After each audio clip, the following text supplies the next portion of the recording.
You've eaten Gotham's wealth, its spirit, but your feast is nearly over. This isn't a blood hole. It's an operating table. And I'm the surgeon. Why aren't you laughing? From this moment on, none of you are safe.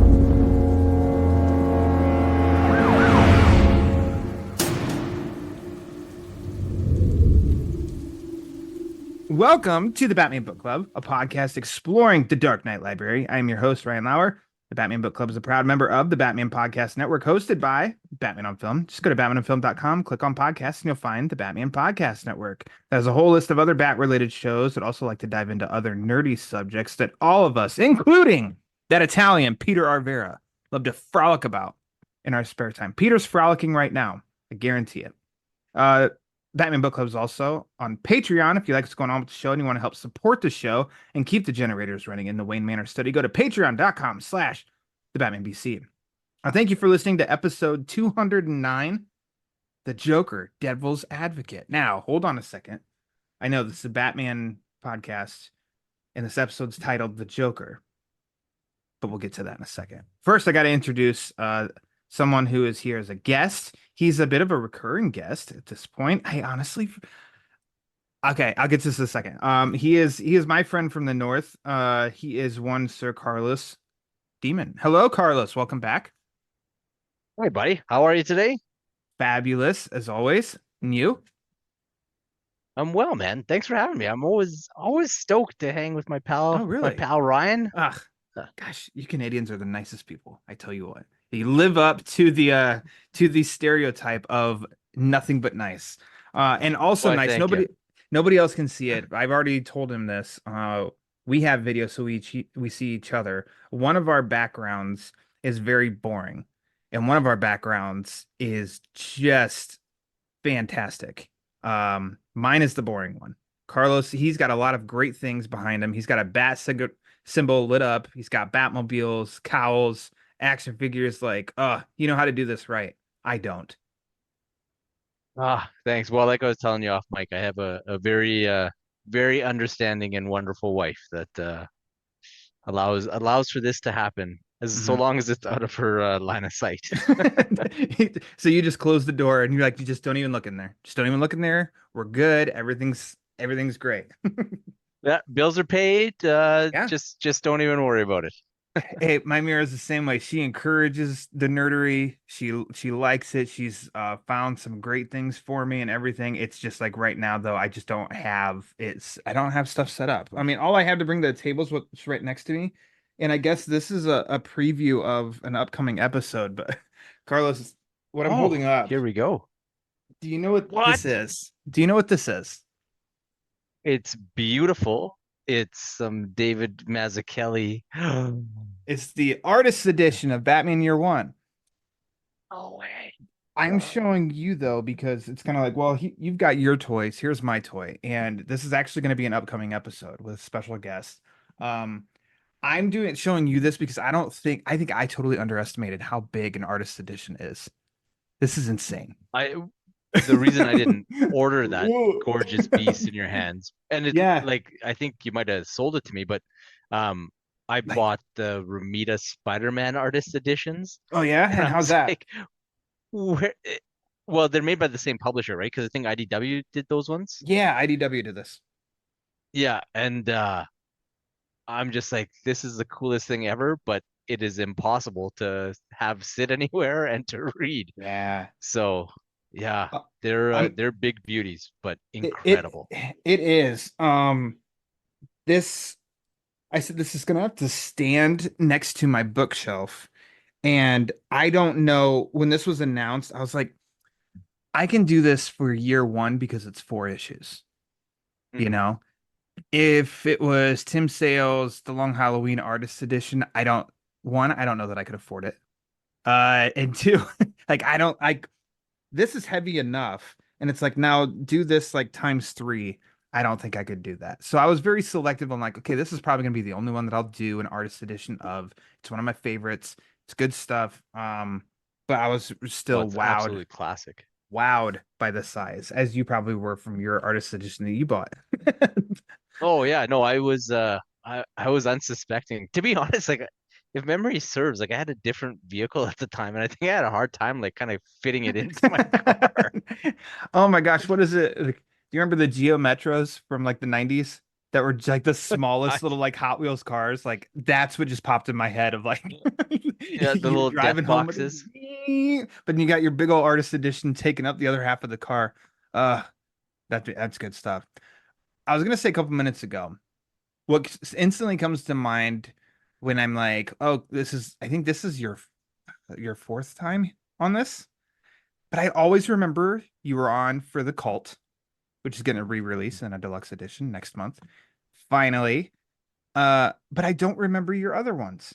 Why am I going blank on what else you've talked about on here? Yeah, the cult. We did the Loeb and Sale Cavaliers storyline. Yes. Yeah.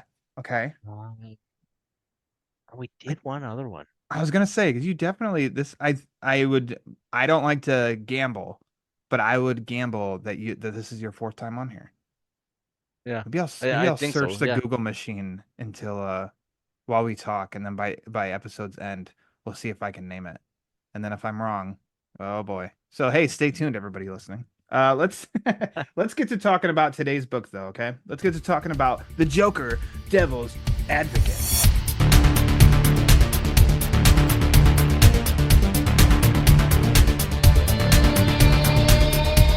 This, Carlos. This book was released in 1996.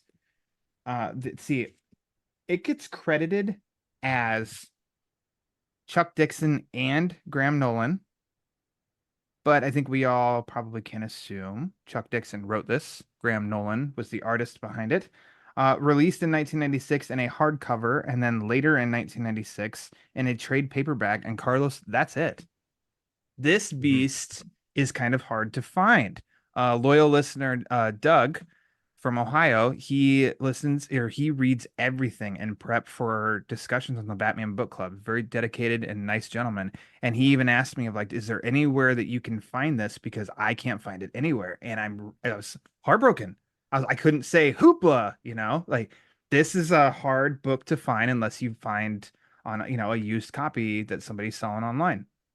So, Carlos, which version did you read for this episode? I read that OG hardcover. Oh, okay. Interesting. Because Carlos, I too read that OG hardcover. Like yours has the dust jacket, right? Yeah, with like What I just the read. little green Joker circle on it.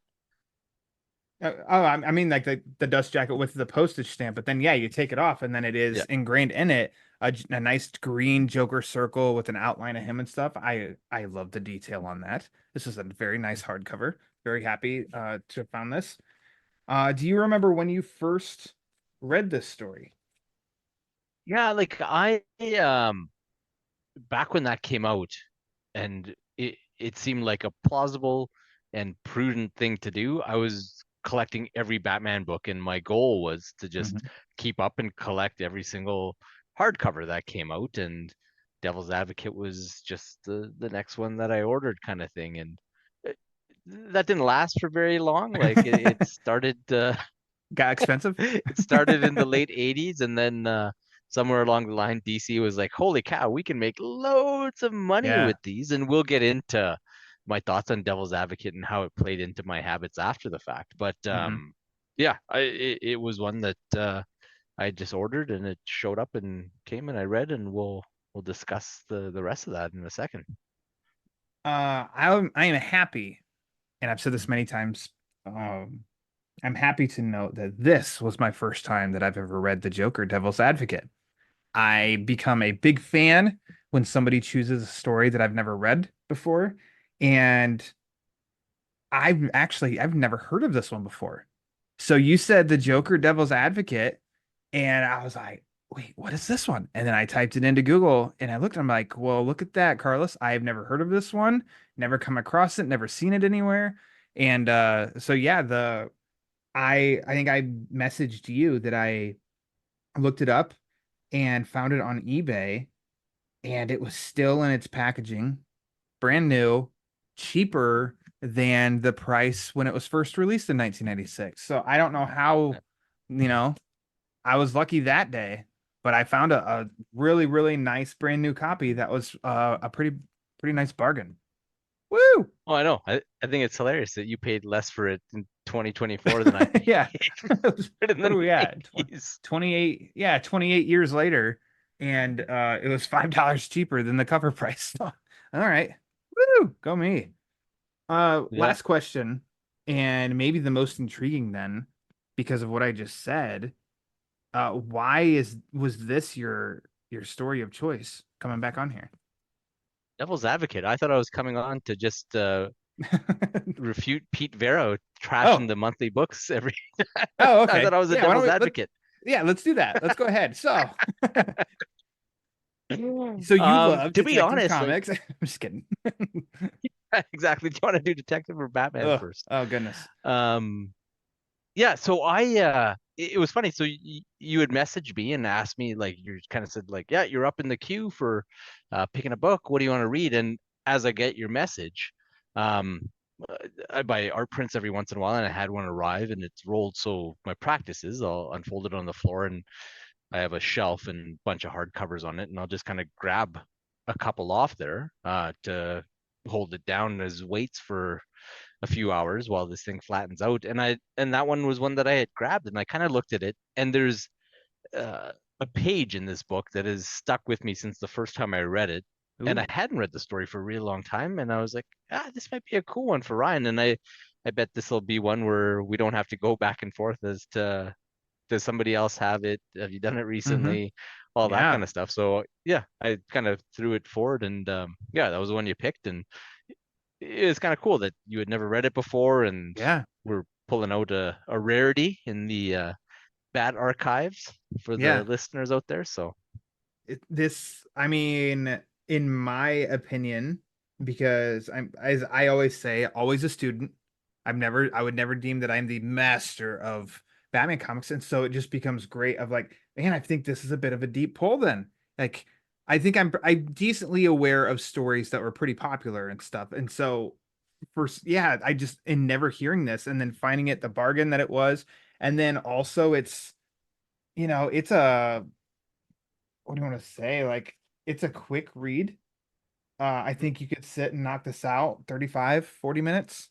It's 93 pages and it's all dialogue. There's no like internal setting, like descriptions of things, internal monologues or anything like that. It's what you read on the page is, coming out of a character's mouth.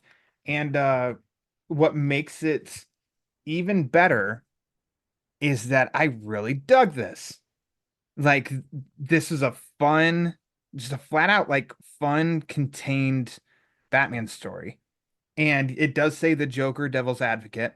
So I definitely had to look and summarize without spoiling it. For agreeing that Batman is in the book and that he does play an important role. And I would almost say like he kind of is a main character, but it's like he works in such a like Batman way, almost in the shadows, quote unquote. You remove him from this book and the story doesn't work. He is crucial to it, and Joker is there just as important.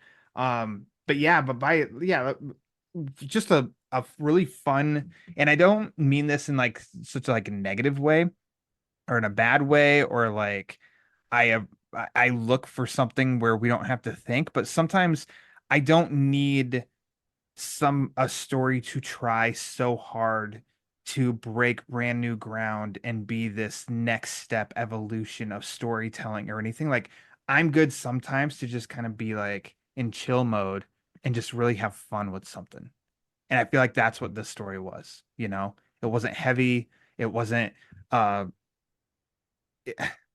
this sounds like it wasn't like too smart for me to where I had to like pause and look up definitions of words or anything like that. It was just like just a fun Batman story. And I dug it.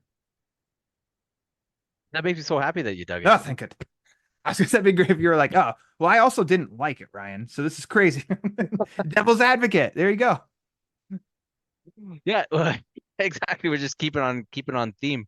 But yeah, this was one, and kind of like I alluded to earlier, like I had bought it, and like back then when you bought the hardcover trade, like it was always stuff like Son of the Demon or Hmm. Arkham Asylum, where it was something special. Like it was usually Yeah. painted art or a really deep kind of next level story. So I remember when I bought this, I was like, ah, it's kind of basic because Dixon and Nolan were doing regular books at that point in time. And Yeah. I was like, well, and I was a kid back then too, so I was too stupid to know better. But I was just like, ah, this is kind of disappointing because it's like not not something next level as far as like because you wouldn't get painted books on a regular basis, or you Hmm. wouldn't get books with really the kind of darker, more adult themes. And 90s kid, you have to be an edgelord.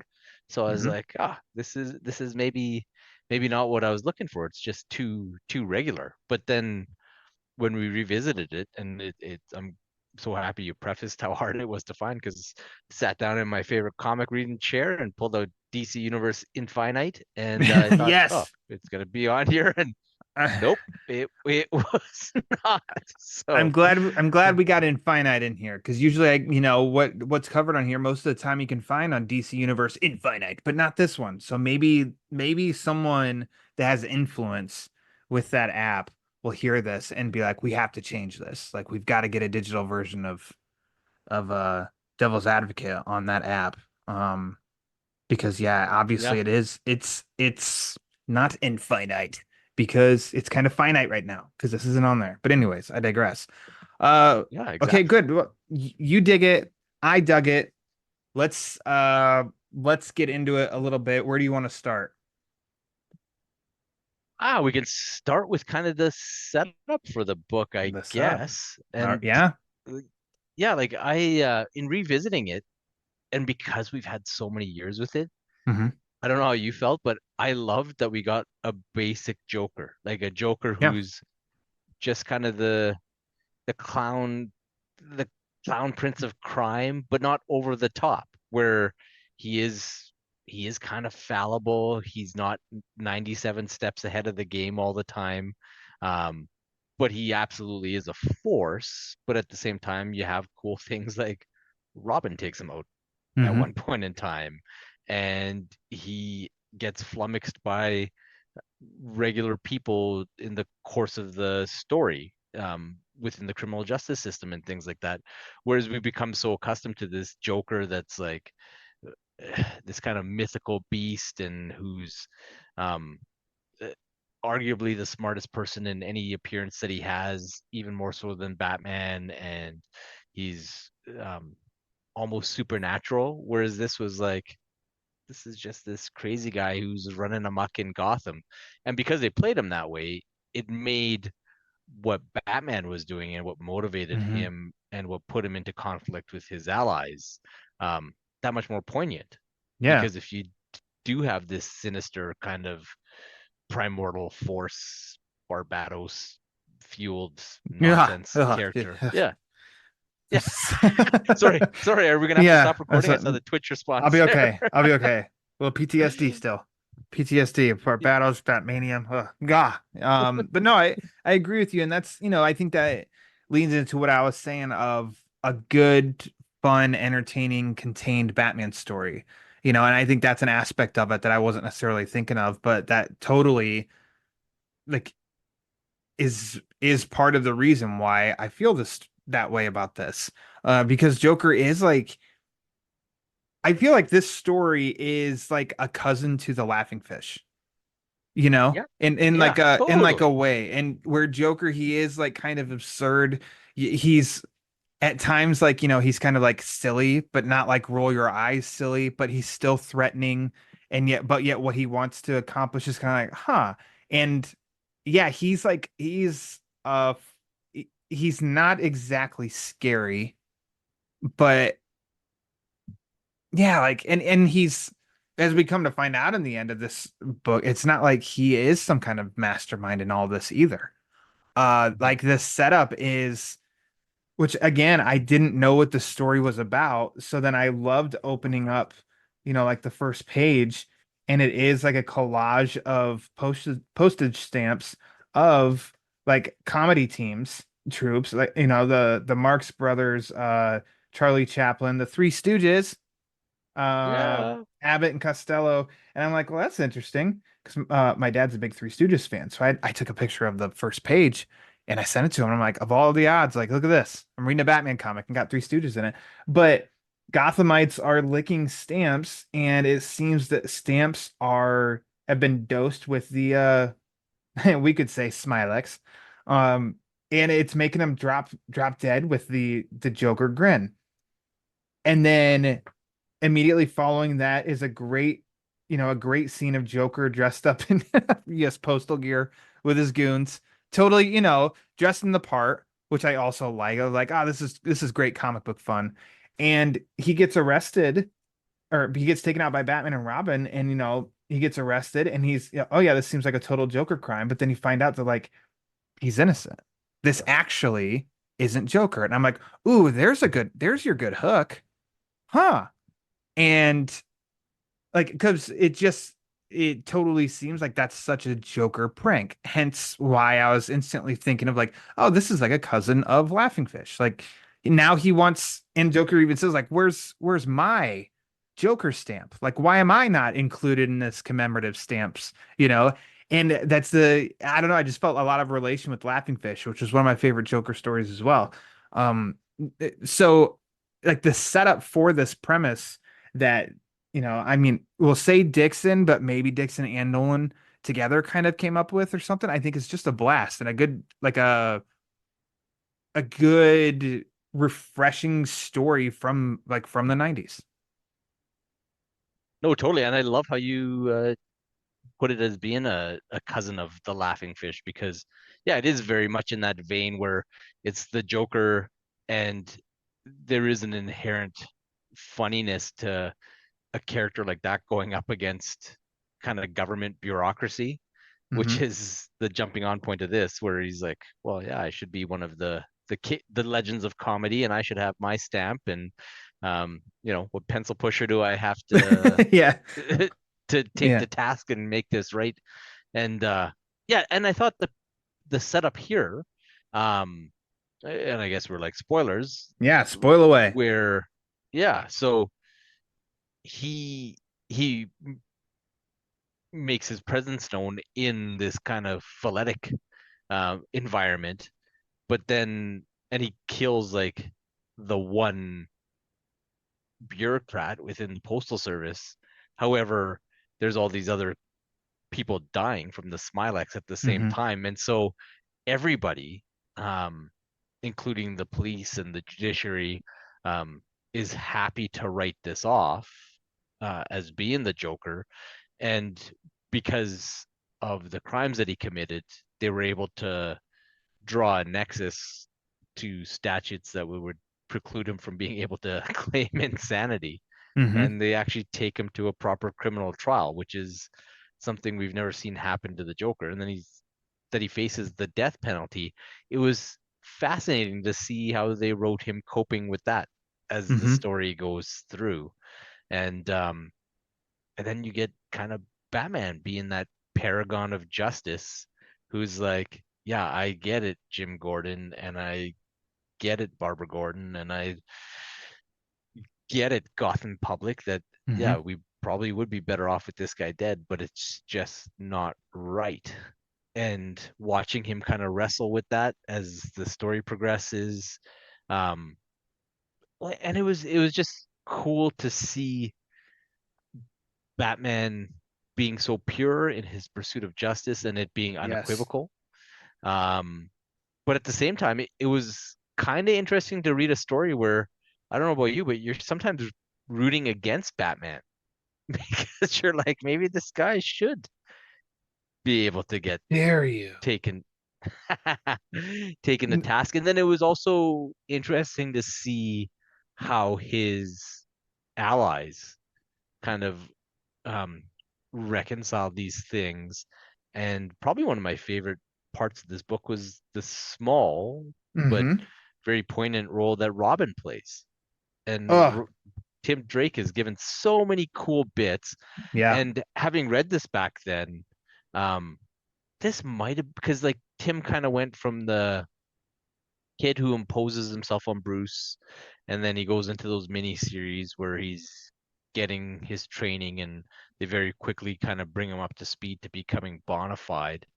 But this was kind of one of the first times that you see Tim with like a ton of agency, and where he starts to make an argument for himself being like the best Robin kind of thing, right? And Yeah. yeah, He go ahead. I loved him in this. So I know it's Tim Drake, but man, I got such uh Lauren Lester B Taz Robin vibes from this. Yeah. Yeah. And I think that's my favorite Robin version, any medium, is that Lauren Lester B Taz Robin. Uh and I just got a lot of that from here, like just in this story, because I love the stories when Robin's included. I like when him and Batman are just getting along. Like a frustrating part to me when in watching Batman Forever, the movie, was that Batman and Robin are just freaking clashing all the time. And then in old Batman and Robin, they're just clashing the whole time. In BTAS, they worked as partners like all the time. And in this, like Batman, he's as you're seeing of like as you said, of like almost rooting against him, he's coming up like he's talking with Robin, he's talking with Gordon, and both of them are kind of, have different thoughts than he does. But like Robin flat out, and I can't find the page, but he's like, he makes Batman proud when he, kind of just says, let's see, something you'd like to say? And Robin says, not really. Batman goes, you don't want to join the chorus? Everyone asking me why I'm working so hard to clear Gotham's greatest threat. And Robin goes, you have your reasons, the same ones that bring you out here every night. And Batman has like a bit of a smirk. And then they both jump off the roof. And Robin's like, so what's on for tonight? I'm like, what you just said of like a small moment, like that's such a freaking small moment. But I'm like, oh, I love that. Like Robin's a little bit like, I can't understand your mindset, but it's like you have your reasons. I trust you're Batman, and they don't have to waste panels of them fighting, be like, well, how could you blah, blah, blah, and Batman be like, because blah, blah, blah, blah. Whatever. Skip all that crap. Instead, they're allies, like they're partners, and then they just jump off a roof together. And I'm like, I love that. And then you take parts with Gordon, and understandably so with Gordon, who's like, I don't get it. Uh, Joker gets the death penalty for a crime he didn't commit. He's deserved it 100 times over in his life. This time he didn't slip away. And Batman says, it doesn't work that way. And Gordon's like, yeah, but maybe it should just this once. So it's what like you said, the smaller moments in this really push that drama and that conflict, but then just goes to show of like Batman just what he stands for, and that doesn't change like regardless of the situation. He's like, it's not right. He didn't do this. We can't kill him for something he didn't do. Like we can't send him to the death, like his deathbed over something he didn't do. And so just wins me over. And I know I was sitting there saying at the beginning of this is a fun story. This is a fun story. But it's like none of that's too heavy. It's like it's interesting points, and then it's seeing these character moments that just really work and it doesn't disrespect like any of the characters. Well, and like to your point, like small bits and like things that are heavy, um, his interaction with Barbara, which Oh has like man. almost no dialogue to it, but Mm-hmm. just the way Nolan draws the panel work on that is amazing, and his use of lighting, and the I don't know that she actually says anything, but just her expressions, and then that she concludes her interaction with this, where they have a mystery that they really have no starting point for, and they have their one clue that she would be amazing at um, taking forward, Mm-hmm. but she has her silent refusal, and then that she not only shuts like terminates the connection, but that she shuts down all the Yeah. computers on her end and in the Batcave as her stamp on saying like, yeah, I'm not helping you with this. Yeah. And I think that like it's one page, 6 panels. She does, she does her Barbara business where she explains of how she's gonna look into things. And then what case is this, Robin? In which he hesitates and Batman says, tell her. So then Robin tells her, and then you see back in the Batcave, like the screens just go out. And Batman's like, well, what happened? And he says, she rebooted our system. She shut us down. And then you see like a zoomed out spot of where Barbara is, and she's in her wheelchair and her computers are off and she's just like nodding. And I'm like, oh, we all know why. Yeah. And it's like so great. Like we don't need it laid out for us so simply. We all get it. We all know. And I'm like, oh, that's a good moment. That's good Yeah, it's a stuff. great trust in your reader, right? Uh-huh. Like, Yes, no, exactly. there's zero people who will read that book having not read The Killing Joke. Like, do we need a panel of Batman being like, I'm not surprised that she did that, and Robin be like, yeah, because the Joker, he crippled her, and that when he took her and blah blah. It's like, no, we don't need any of that. We don't need a physical rehab. It's like you just said they trust the reader, and it worked perfectly, perfectly. They did like they got across what they wanted to and needed to effortlessly. Something you mentioned a trial. Joker goes to trial. Excellent. I really dig. Actually, this makes me sound like I'm an old person. I love those jury shows and those crime shows. I'm like, I really liked those trial scenes, but because of the Joker, he's a bit of a hoot in the courtroom. He doesn't change. He doesn't fear. It's true to his character. He doesn't fear a possible outcome of this trial. He's not intimidated. If there's one thing that somebody could maybe try and argue is out of character for him, it's when Miss Boudreaux, the assistant DA, she knows how to push his buttons and he kind of explodes a little bit. Hmm. But otherwise, like there's the one juror that's looking at him, and I really love how Nolan breaks this down in like a three panel or four panels of the one juror that's looking over at Joker. And then it's a close up of him with like his, eyes closed and almost like he's sad. The very next panel is like the complete reverse of that. His eyes are open looking at her and he's smiling very like evil, and she's like, or whatever. I'm like, oh, that's awesome. Like, oh, that's awesome. Like, and then he licks his teeth looking at her too. And it's like, that. But it's Yeah. like, oh man. Like sticks his tongue on his nose, doesn't he? Yeah, yeah, yeah. It's maybe, yeah, that's true. Teeth, and it looks like maybe the tip of his nose.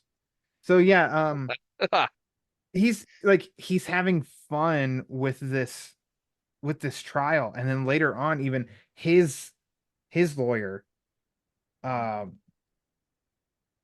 Joker says, just prove I'm crazy, and it doesn't matter if they connect me to some poison stamps.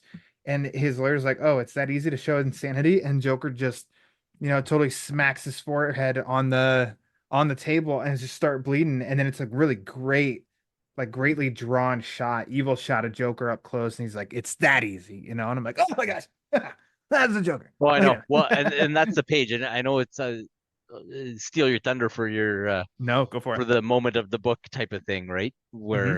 But that's the page that stuck with me forever because like that's like your prototypical Joker moment, and that's maybe the piece that bridges your regular criminal and your Hmm. um kind of force of nature Jokers, where yeah, he's just.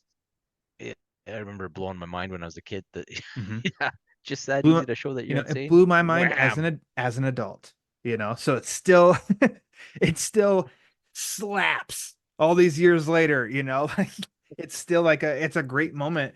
And I was trying to find the part where so Joker, he wants this to be a whole performance, and I think that fits with him too because I think the character himself would find this hilarious. Like this is like this whole trial process is a bit of a joke. And especially what he's going for, him and his lawyer of like, can just get me to plead insanity, and I am like, I'm coasting here. And that in itself is a joke. Um, and I think when this character I'd never heard of before, so this might be the first time she's been in something, Ms. Boudreaux, the DA, and she questions him, and she, what she's doing, she's like, you are aware of the devious and clever nature of the crimes. And Joker's like, devious, clever, ha. And then you can see his attorney starts to be like, huh? Uh-oh. And then Boudreaux just goes in even more of like, you've seen better. And he's like, better. I've been witness to in the genius in the area of criminal endeavor. And then he just starts confessing all of his crimes, essentially. And how this one is just not like, and that's the point where he kind of loses it. Now, you remember what the part I'm talking about, right? Mhm. Oh Okay. yeah, vividly. Yeah. So I kind of feel like it makes a case that he's innocent though, Yeah. because she's wanting to get him, a little like pissed off and a little unhinged, but you can see that he's kind of outraged that she's complimenting this move of these jokerized stamps, and he's like, I'm not impressed by this work from these amateurs. I did this level of whatever, which in reading it I'm like, so I got to read this. I read this twice before recording because it is very easily digestible, and that popped in my head the second time because I kind of felt like, well, I feel like he's making his own case that he's innocent here because of those reactions. Did you read that at all that way or no?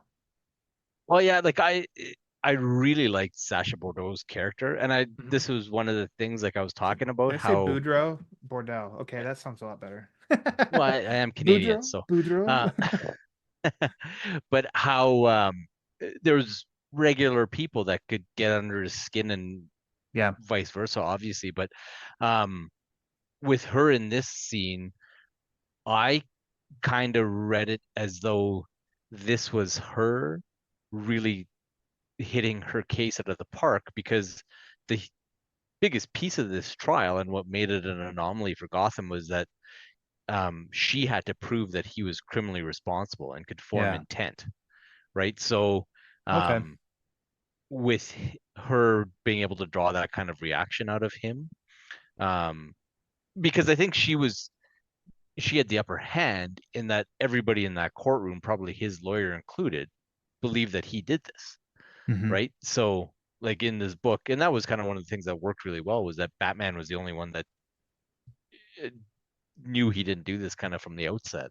Hmm. And so, um, yeah, the way I took this in on this recent rereading was that this was her kind of proving her case, and um, Joker, like people knew Joker was, or she knew that in everybody's mind he was guilty.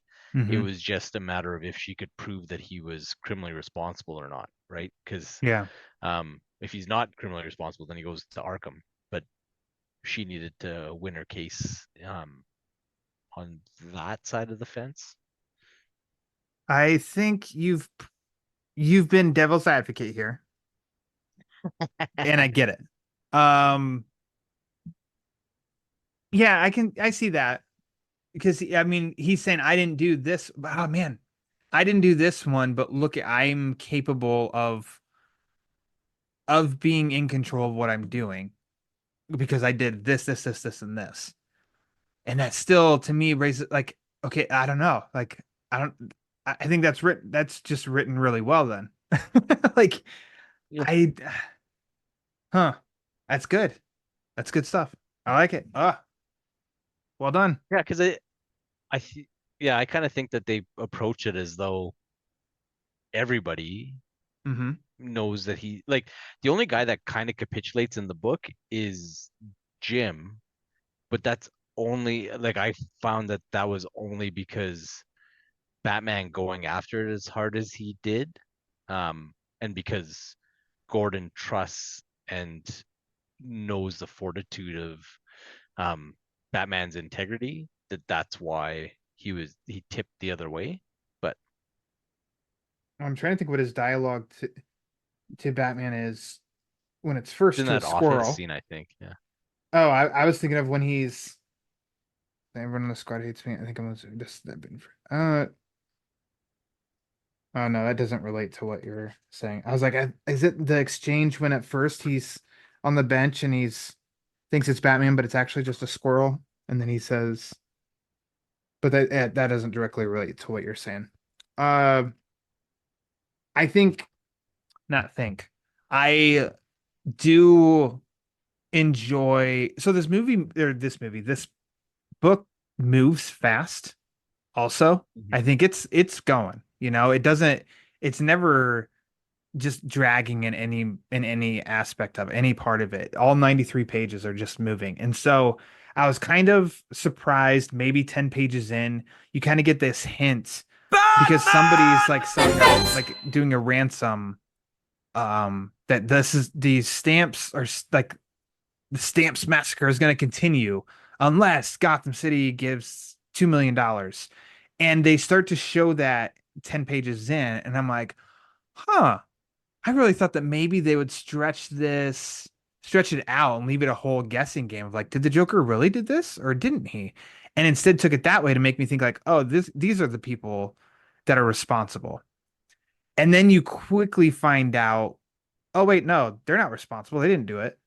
And then you're following this Joker trial, and then it comes back that he's not the verdict of insanity, but rather he's guilty. In which Joker's surprised. And I'm like, this is a cool element to see too, because then he does lose his mind. Like, it has a very strong reaction there in the courtroom to that because he didn't expect a guilty verdict. And so then now, oh yeah, he's going to Blackgate, he's going into death row. Like, he's got a week to live. Like, he's put in a position that I can't off the top of my head think of him being in before. Of like on like no, use guilty trial, death row, moving to that cell block. Your time's running out.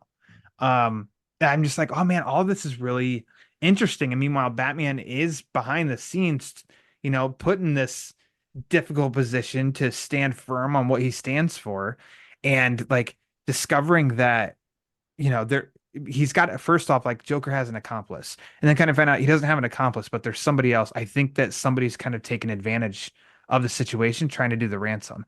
And then it's like GCPD at the train station setting up to give in to the ransom, but they mark like that's a good scene that then blows up in the people's face, literally. And then the fallout of this, it's a man and woman comedy, or not comedy, crime duo trying to do this, like, basically one last not even a heist, but one last crime before they can be done with it for good. And then that kind of has a tragic, like an ironic and kind of tragic ending to that. Mhm.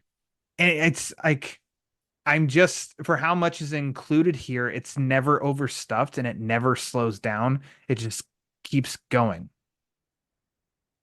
keeps Yeah, moving. no, I agree. Like, and if I had any complaint about the book on reread, like, it's maybe that back half moves a bit too fast. Yeah. Um, with the husband wife duo, and um just the bits with Batman's resolution to it all. Hmm. Um, and maybe if I give it a reread, it'll kind of digest a bit better. So it might have been a bit too fast, but at the same time, the whole book then goes on a clock because Joker's execution was coming in. In fact, there's a literal clock in the Hmm. in the last couple of pages with that. So yeah, no, I thought it worked well as a device, and I also liked how through the entire trial and his execution, how they had the system kind of working against the Joker's interest too, where he very much wants to make it a show, but they ban cameras from being Yeah. in the courtroom, and he gets upset about that. And he gets upset about not being able to make statements to the press. Then he gets super upset because he kind of he finally has that acceptance moment, and he's like, Hmm. "Well, I get to go out in a blaze of glory, and this will be the Yeah. most watched TV event ever." And they're like, well, Judd said that no Actually, cameras." because he even says that almost like his walk, almost like his perp walk. I think it's while he's going to be transferred, and there's the press asking him all this stuff, and he even says like, "My public," and a big old smile as he, jumps into the back seat of the police car. Um, so yeah, he's in for the show and so yeah, it's great to have all of that taken away from him and seeing how he reacts to that, how he gets confronted by somebody else that's on death row, and it's just like he almost looks like a an out of shape Bane, but like Mhm. still kind of towers over Joker. But then you just see how Joker just doesn't back down, isn't afraid of anything, and just beats the hell out of this guy in like four methodical moves. And like a really great image drawn by Nolan as well there of how evil and bloody and all that stuff is, Joker's face. And like, oh my gosh, Oh, that's great. Awesome. Which I gotta say, Nolan's art in this, and I noticed like with stories in the 90s and stuff, I really love his close-ups on characters. There's like a mhm. really just smooth shading, and then like let's see, colorist Pat Garahi and inking by Scott Hanna. But like the close-ups, like there's one of Batman on page 23 that's really close of him and in the cowl, and it's just very smooth. It's colored great. These close-ups of Joker like are really menacing and evil, but also like really clear and smooth. And it's just like, oh man, I really dig the art throughout is very clean, and I love variety of art in all forms. I've said this is the 209th episode where I've talked about the art in the Batman story. Like I love the varieties of it. And this is just one with Nolan that I think it is it's easily identifiable. You see a panel and you're like, ooh, that's Graham Nolan. I can tell. Yep. Which I think is like, I think that's a compliment. And that's something that an artist would want that, would like that of like, oh, people can just look and know that that's my art. And I think he does a lot of really good stuff here. Yeah, like, and he's one that his style, if you it's almost like an amalgam of the two artists that were before him that were actually absolutely legendary in their Batman run with Jim Aparo and Norm Brayfogle. And My it's man. almost like a blend of those two styles. Yeah. Especially Um, Robin's and kicks. Like yes, Brayfogle did such a great job of like almost like a very almost elongated action static shot with like the stretching of like long punches or long kicks or something. And there's some great Robin images here that Nolan draws of him doing kicks. Like the two three goons that are gonna really pressure the one jury member, or the jury member's wife. And then Robin jumps, from the roof and takes these guys out. And there's some really great like action shots that Nolan draws there. oh yeah, no, that one was awesome when Robin kind of takes the Joker down the first time. Like, Yeah. yeah, no, there's a ton of cool Batman and Robin kind of images, and I love the role that Robin played with Hmm. stuff like that. That they were trying to preserve the integrity of the trial and make sure that the jurors and their families were all taken care of, so that Yeah. yeah, Yeah, the that's Joker couldn't exert pressure on them. And yeah, and it does a lot for the story, and then also does a lot for this characterization of Robin, which we know at the time, like it's not like he was going to be very different in this story than he was in the monthlies or anything at the time either, but it's just like somebody that reads this, like I didn't read comics around this time period before jumping into this one. I pulled this one out like of obscurity because you said we're going to talk about this one. So I just read this and I'm like, yeah, that's Tim Drake. That's a great Robin. Love it. I was going to also mention that when Batman visits Joker in his cell, he checks in three yes, times in the whole story, and I love each moment. It adds to it. Um, it's it becomes, I think after the second time he visits, when then Batman goes and talks to Gordon, and Gordon's like, how do you know this? And Batman's, like, I have my ways, but we know what he's talking about. It's like he's personally going and talking to Joker. And then Batman's even like off, like the first one, you don't even see Batman, but his shadow is just on Joker, as Joker's just like leaned back all cocky in his cell bed, and Batman's shadow just lingers over him, and he's off panel. And I'm like, oh, that's really cool. And that's what each visit does. And I just really like, great idea, whoever came up with the idea of that's what the full page should look like. Like, oh, love it. Love it. kind of they almost played as though Joker's kind of monologuing, right? And then Yeah. they make him really smug and it's as though he knows he's gonna beat it. And yeah, no, it's great. And then like Batman's parting shot to him that closes out the book was so amazing. And it's just Mm-hmm. like because like Batman accomplishing his goal in this whole book, it was almost as though it was a loss for Gotham and a loss for his allies, but a win for the Joker. Mm-hmm. But then just how well it's written with Batman taking all that power back at the end of the book with how he frames his actions to the Joker, I thought was amazing. Mm-hmm. I was just okay. So I was just actually I missed a note of where with the art I put down on page 35 when Batman's at his computer in the in the Batcave. There's like a different shade of blue something that's on Batman's face in two panels. Do you have any idea what that is? I think it's just supposed to be kind of the glare of the light, or maybe it's just a bit of Okay. color work gone awry. I But I don't think it's know. supposed to be like the monitor shining back at him. Okay. Because to me it's weird in the sense of like I see the direct line of where the cowl ends and his face begins, and then it's almost like as if he has a ton of hair that's just like pushed forward outside of the cowl, and I'm like, well, that's not right either. And like, I don't He know. was rocking the I Elvis. spent too much time just like, what could that be? I just don't get it. I don't know. Yeah, Huh. Bruce with the Oh, well, 70s Elvis mutton there you chops go. gone Yes. awry. The Elvis chops. Um, let's see, what do I else do I got on here? I think as a sign of the times, like this yellow oval was shining bright. This definitely is like a forever influenced suit in a way, I think. Like feels Yeah, like the well, and it 90s was bat suit.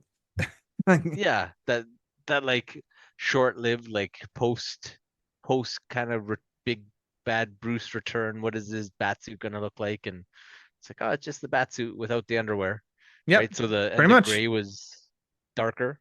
Hmm. Um, At yeah, times seems like a darker blue for the cowl and cape, but in other shots it's like, oh no, it looks gray and black. So I don't know. I dig it though.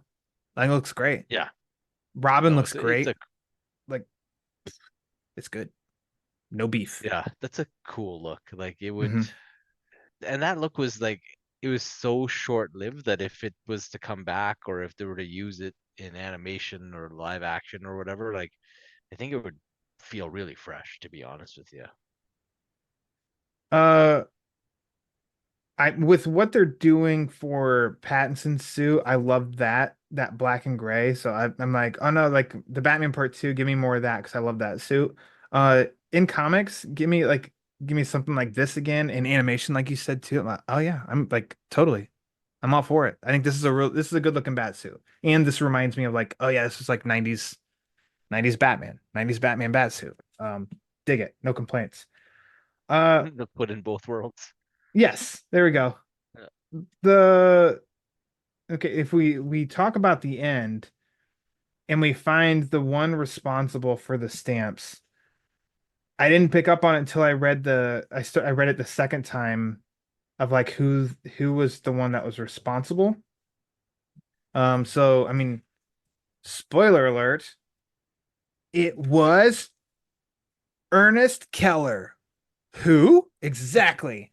An original character created for this story that we see very briefly and wins us over at the beginning because his wife licks a stamp and dies in his place. And we check him, the news checks in with him a few pages later, and he's crying and he's extremely sad. And then by book's end, he's an evil SOB and he kind of confesses something about like his wife just wouldn't shut up or something like that. So how do you take I made a promise she'd never shut up. I could never do anything right. I just wanted to shut her up. And then kind of confess to like how he found the Joker stuff chemicals, whatever you want to say. I just say it Smilex. It's so much easier. Just say Smilex. But No, shorthand. yeah, this dude just wanted to kill his wife. Yeah, like I got He's the crazy. sense that he was. I liked how they played it though. That he was like Mm-hmm. rich guy, Yeah. and he sort of didn't give a shit about the collateral damage that he does, Yeah. and he was yeah, he was just kind of happy to use this as a means to take his wife out, but then like it's pretty sinister, and Mm-hmm. it reinforces why Bruce kind of stuck with the case and whatnot, that this guy was happy to sacrifice whoever, like truly random people out there, because he wanted to be able to get away with this crime and have an alibi for it. Yeah. So Well, yeah, that was just I didn't mind it at all. that was kind of me checking in that I didn't miss a bigger revelation, but I just kind of like you just said, and that goes to what I said before, of almost like, containment. Uh it's not trying to break into a whole new barrier of storytelling or anything. It's like, no, this guy, he's just like, he's a rich prick. Uh, he's got screws loose, and he's a son of a bitch. He killed his wife. Mhm. Yeah, it's that actually that simple, and which is in the end is almost like the most terrifying of like there isn't much motivation. He just did it. And it's like, well, yeah, that's not cool. Like, ah, Well, just his callousness, right? Like that he didn't care about yeah, um his collateral victims, and he obviously didn't care about his wife either, right? yeah, And him being kind of a rich, affluent guy, eh, not so much partying it up, but also like playing the victim with the phone yeah. calls into the media and stuff like that. And yeah, no, Yep. it was really well done. Yeah, and you see that of like how quickly he turns of he's on the phone and and all I can think of is Phyllis, her voice, her face, blah blah, blah, and you see him hang up the phone, and then a great panel, and then another one that's kind of close and smooth on him as he's got just like this, it's just a shitty grin on his face, and then he goes singing and dancing out on his, and you get the is where you get in just like two panels of this dude. Oh, he's loaded because he's got this, like he lives in this, this tower basically in Gotham, and he goes out on his balcony singing and dancing, and he's la la la with his wine and his robe, and then that great moment of Batman pops behind him, that panel of Batman behind him, and it's like, Ernest Keller, we have to talk. His hand, just his hand on his shoulder, and the dude, he spills his wine, craps his pants, breaks down, he's done. And I was like, oh, that's Hmm. cool. That's cool too. Because he didn't even see who it was, and he knows. Oh boy, he knows. Yeah, well, and that they laced it into the mystery as well. Like Hmm. the piece of evidence that led to Keller getting pinched was the same piece of evidence, and the only piece that they had at the beginning of the book, that was the piece of evidence that Barbara refused to help them out with. It gave Tim some agency because he actually was the one to identify the lead and stuff like that, Hmm. which is always nice. Yeah. I love Robin, but like way too many writers just make him the boy hostage kind of thing. So Hmm. I love that Robin was kind of a force onto himself, like in combat situations throughout this book. Bruce had him deployed to do the protection stuff by himself, and that he solves this piece of the mystery Yeah. on his own type of thing, but while working collaboratively with Batman, Hmm. not Yeah. against him. So, Absolutely. And I'm like, that's a great point because that's like I've said before, of like my preference. Oh, okay, I want to like Batman solo is just my preference. But if Robin's going to be included, it's like, oh, this is such a great way that he's included.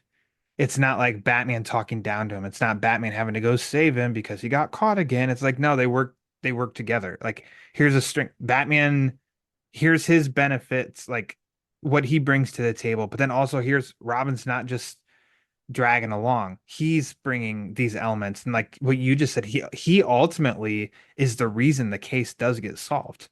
It's because of Robin. mhm, Batman didn't stumble across it. He kept um the motivation to keep going. Like he kept it going, and in looking into everything more and not just accepting the drive, I guess you could say. And then yeah, Robin's the one he just through via detective work that just he's the one that solves it. And I think that's just like great character moments for Tim Drake Robin, you know. He is crucial to this story as well. Batman's obviously crucial to the story as well. Joker's crucial to the story as well. Like nobody's really wasted here. They're just all of the characters are pieces that are needed for the whole puzzle. I was gonna say just flipping through to come up with another point, but I'm glad that you and I have the hardcover because the trade paperback cover is the buzzed head Joker, and I just don't like that picture that much. I like Joker with his hair. I don't know if you've I'll looked have up to and look up that image. okay. I What's was it gonna like say an I think extreme look it close up, up. right? And he's got Oh his mouth yeah. open. Oh yeah. Yeah, And I think he's okay, got I a have seen it. stamp Yeah. on his tongue, which is fine, but it's just like the buzzed Joker part. I'm like, ah, I like Joker with his hair. Doesn't look as Yeah, good. no, it was Eh. unnerving though when he when he gets buzzed and like even the guy cutting his hair is kind of making fun of him and taking Yeah. great satisfaction about shaving him bald and yeah, with the stubble. He looked hilarious. Some people they can totally rock it. You know, they get their head if they're, you know, bald or if they buzz their head or something. Some people can rock it and some can't. Joker can't. Sorry, Joker. No. You just can't do it. Doesn't look good. Yeah, he just doesn't Um, have that proper shaped melon. that's right. I don't either, for the record. Buzzed my head once when I was younger. Looked very bad. I said never again. Um, I like that we end. I like our ending beats the joke on how close the Joker gets to getting the chair. Mhm. That's a fun little moment. And then Batman and Robin both talking again. Um, Batman saying it's over. Robin saying, "You mean it could have been over? We came that close to having the Joker out of our lives forever." And Batman says, "Justice cuts both ways sometimes." I think that's a good moment, and they're both on a building, a great close, like it's the biggest moon I've ever seen. Right behind him, takes up like half the panel. But then Batman's last moment with Joker in the cell, and about like, you know, every breath you take, you owe to me. And Joker ends up becoming speechless, basically. And he's like, and Batman, what's the matter? Don't you have any jokes for me? In that last panel, as Batman's exiting, Joker's like, no, like that's a good moment to end the No, book on. so good, so Yeah. good. Yeah, like like I said earlier, like he kind of gives Joker the win Hmm. until that final bit Hmm. where he deploys the psychological warfare on the Joker and wins in spades. Hmm. Which Joker should, and you know, in my mind, that was just Joker. Sometimes he has those instant reactions. Batman sees them after a little bit of time. Joker accepts it and he finds the joke and he finds the humor in the situation. And he probably started laughing. He's like, ah, that's funny. That's funny because you know, he's an evil SOB. Uh, I've gone through all my notes. Is there anything we didn't touch on that you've been wanting to touch on or that you want to make sure we talked about? No, man, I think we kind of explored the whole book and all my I think so too. favorite parts and whatnot. So yeah, I think Hmm. we've spoken to pretty well. All right, cool. Well then, Carlos, let me just go ahead and get to asking you a few questions. Yes, you've got a question? All right. First one. What was your favorite part of the Joker, Devil's Advocate? Oh, it's got to be that moment where he has that exchange with his lawyer about showing himself to be insane, and then just Smack. smashes his face on the table, kind of thing. And Hmm. yeah, like I said, that one stayed with me for a long time. And quite frankly, that was aside from the overall premise, that was kind of the main thing that I remembered from this book when I picked it up Yeah. to read it again.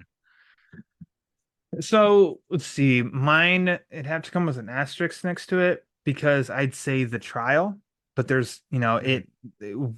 the trial spans over different portions of the book. So it's almost cheating, but it's like the trial and you know the juror that looks his way and it's you know the two panels if he's sad and then the next panel he's looking at her and smiling and then he's doing the you know and stuff. I really dig that, but then I do like when he kind of loses it in the courtroom about like you know he's done better I just like both of those, and I think both of those are moments that stand out because it's Joker like in the courtroom on a trial, which apparently we're gonna get something like that for the Joker Folie à Deux, you know? Yeah. We're gonna get something like that too. Maybe it's influenced by this book. You knew it. Imagine That's why you chose this. Oh my gosh, Carlos. your copy is gonna skyrocket in value. Yes, yeah, and I will sell it for $2,000. Anyways, I think those two moments just stand out to me because it feels uh original to this story, unique to this story in particular, because we get those kind of moments which are really fun. And I don't have many of those moments, if any, to choose from in Joker's, 84-year history.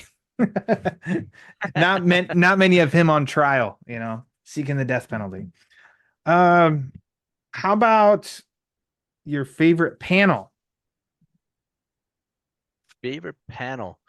Honestly, it would probably have to be the same one, where he looks up from the table and Right. he's got the blood all over his face and the minimal lighting on there, and just the way that it's inked too is it's just Mm-hmm. so clean, but at the same time there's so much storytelling going on in that single panel. So yeah, that one's mine too. Honorable mention to the um, jail yard beatdown that he Yeah, delivers. yeah. A lot of great images in this book, but mine is page 38. Joker laying in his cell bed and Batman's shadow over him. That's a great one. Even though text is on there and says, "Ha, that's for me to know and you to find out," you can also take away that dialogue, and that's just an image to me that I've said many times on here. If you can look at an image, you don't need anything, you don't need context. You can create a story around it. How great is that? That Joker is locked up, laying in a bed, and Batman's shadow looms over him. I'm like, oh, frame it. That's great. That's a poster that needs to happen. Love it. Good stuff. Absolutely. Would you like to see this story adapted in animation? Yeah, I think it could be a fun one, a Mm-hmm. really fun one. I think it would probably work the best in the context of a series where Mm, if you had a pre-established version of Batman that we got to know and had some familiarity with, and likewise a pre-established version of the Joker that we've have a baseline for, that they've had some interactions and whatnot. Like, I think this would be a really cool, maybe even two-parter to be embedded in a series where we've had yeah, some continuity and conflict between the two, more so than just here's a random movie that we decided to yeah. throw out there. You see, I would like to also see it adapted in animation. Not in a 22-minute episode of a cartoon. Not just as one standalone 22-minute thing. Nope. Even though they did it with the laughing fish and they took portions of different Joker stories, this one I feel like they could add material to strengthen it to like a 70-minute, 75-minute movie. And I think maybe you could and really play up that angle of not knowing, like, is Batman in the wrong here because Joker did it? Or should they, really play to what the whole story is based about and the whole meaning of Devil's Advocate. A series, like you said too, though, like multiple episodes leading into it so we can get some depth with all of the characters before we get to this point, and how it's not full on clashing, but it carries weight that Gordon's pushing up against Batman because we've got, a lot of time between these two to see their relationships develop and everything. Yeah, I think this is a great story. It's a deep pull that I don't, could be fresh and kind of new for the masses. Uh Mm. to not know where the story's going. And I don't know. I think it's great source material that I think they could draw from an animation. And I think kind of timeless too. It's not based on a certain particular time in history. It could take place in Caped Crusader times, like through in the 40s, 50s, really play into Dick Sprang, 1950s stuff, or, any decade after. I don't know. I think it'd be a good pick for that. So, uh, final thoughts. Anything to wrap up with, Carlos? Man, this like conversation has been amazing. Like, and the book was a Oh, joy to stop revisit, it. and Stop it. yeah, and even it made even more fun, like to kind of go through it with you. Like it's always fun discussing Batman stuff, but um, like I said, I kind of only remembered the premise and the one page. Mhm. Um, and so for me, it was very fresh, but it was so cool to kind of break this one down through your eyes, being like Yeah. a long tenured Batman reader, but this one had escaped your notice kind of thing. So yeah, this was awesome. Like I loved reading it, and yeah, hopefully whoever runs DC Universe in finals Yeah. maybe Get on it. dedicates. You know how they do the little, yeah, recommended by the Batman Book Club. Here's Brian Lauer's last or his top 10 episodes, and number 11th, brand new to the app. I would love that. Devil's Advocate. Could you imagine like postage stamped, but on a new printing of this book, the Batman Book Club logo, officially part of the Batman Book Club. That'd be awesome. Oh, that'd be That awesome. would be But amazing. but they should I don't know. They should do digital scans and add it digitally or something like that. Make it more accessible because it is a fun story that I don't know comic fans that wouldn't necessarily enjoy it, to some degree, and just be like, "Oh, this is fun." So, great pick. Great pick. Had a blast. Have absolutely no regrets that I just flat out did a blind buy of this thing. Totally worth it. Like I said, read it twice. I'll read it again. It's good stuff. Glad you picked it.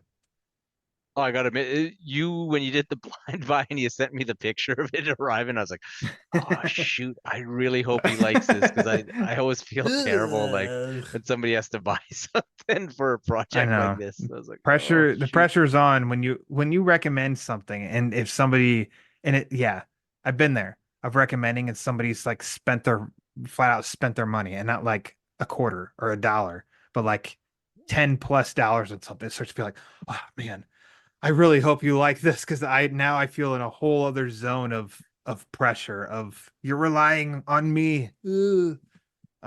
So yeah, you can sleep easy tonight. I was a big fan of this one.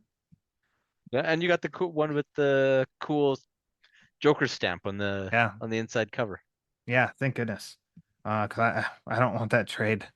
Like, yeah, I think it was the ones I found used trades were close in price. Then I stumbled upon this one and was like, this is cheaper than the trades, and this one's brand new. This person just really wants to get rid of this book. And hey, there you go. Carlos, this has been a joy. According to the Google machine, this is your third time on the show.